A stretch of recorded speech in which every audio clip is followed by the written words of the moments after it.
If your front-loading Whirlpool washer is showing the F3E1 error code, this is very likely the problem. This small part right here is the pressure switch. When it fails, the washer can't correctly sense the water level, and that's exactly what triggers the error. The good news? This is a cheap part, an easy DIY fix, and you do not need any special skills to do it. I've linked the recommended replacement on Amazon below this video, so you can grab the correct one right away.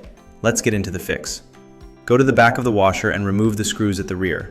You can use an impact driver or even a simple 1/4-inch nut driver. Either one works just fine. Remove the top or rear panel. Once that's off, look at the right rear corner.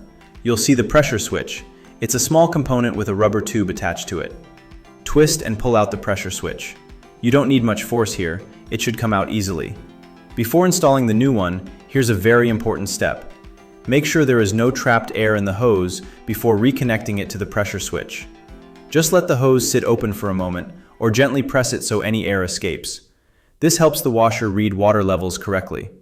Now install the new pressure switch, twisting it into place the same way the old one came out. If it helps, refer to a photo you took earlier on your phone. Reconnect the tubes, make sure everything is seated properly, and reinstall the panel. And that's it! Your washer should now be error-free and working like new again.